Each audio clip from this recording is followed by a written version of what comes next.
Hi mga ka-traders, magandang yaman po sa inyong lahat at ngayon ipapakita po natin yung ating trade documentation sa araw na ito. Ayan po, kitang-kita nyo naman, no? We earned or we profited $58.84 no? Mga nasa 3,300 po yan, no? Nung ginugel ko kasi ang starting capital ko lang kanina, no?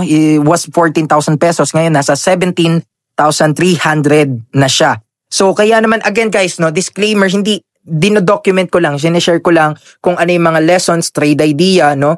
At nagte-trade nga pala tayo sa Xnest, no? Kung gusto nyong makapag-trade din sa Xnest, ilalagay ko po yung link dyan. But anyways, trading lessons po tayo ngayon. Sell short yung entry ko dito. Nakita ko din kasi na merong head and shoulder po dito, no? Ito yung left shoulder natin, ito yung head at yung right shoulder. So dito po tayo banda nakapag sell short, no? Nakapag-take ng sell short position. Now, ngayon, hindi po ito hula-hula, no? Hindi po ito purely speculation. May tinatawag po tayong informed speculation na kung saan nagre-research ka pa din, no? Nagpaplano ka pa din ng maigi bago ka mag-execute. Yun po ang informed speculation na tinatawag. Ngayon, syempre, XAUSD ito, kailangan lang din alala yung paglagay mo ng mga lot size para syempre kahit volatile yung market, hindi ka ma-stop out, na hindi ka ma-wipe out, ika nga nila. So kaya again, kung makikita po ninyo, ayan po yung breakdown ng mga trades ko.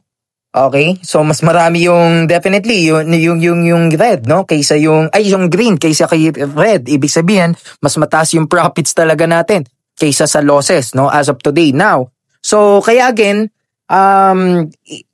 importanteng paalala na syempre hindi naman araw-araw panalo, no? Napaka-importante rin na titignan mo yung mga profits mo, no? Yung mga journals mo para nang sa gayon ma-review mo yung mga trade mo kung umaayon ba sa market yung bias mo at okay ba yung iyong strategy and system sa market, no? Para nga syempre planado, no? Bago ka mag-trade, bago ka mag-put ng iyong position. Okay? Ngayon lang tong trade na to. So ang ano natin ngayon is ayan nga, no, September 5. So, kanina lang tayo nag-trade at ngayon makikita po ninyo na okay na muna, nakota na muna tayo niyan dahil short time lang naman tayo, scalping intraday yung ating type or approach ng pagte-trade. So, kaya again disclaimer, no, nagsi-share lang tayo ng mga trading lessons, no? At 'di ba? Para nang sa gayon maging aware and maging informed and knowledgeable din yung mga magte-trade, no? So, especially sa forex, sa CFDs and other asset classes, 'di ba? So kaya yun lang, comment pa kayo kung ano yung mga gusto niyo i-discuss natin. Ako personally hindi ako naglalagay maraming indicators, maraming kung ano-anong palamuti sa chart, hindi po 'yon, no? Ang maganda is simple lang, tumitingin ka sa price action or sa behavior ng price. Number 2, yung market structure at lalong-lalo na po number 3, yung market sentiment. So, kaya again, siguro i-discuss na lang natin yan sa other videos. Pero ang mahalaga, ayan po, no, live na live. Naka-document ito, kumbaga, ayan lang, ngayon lang po yan, ito lang. Okay?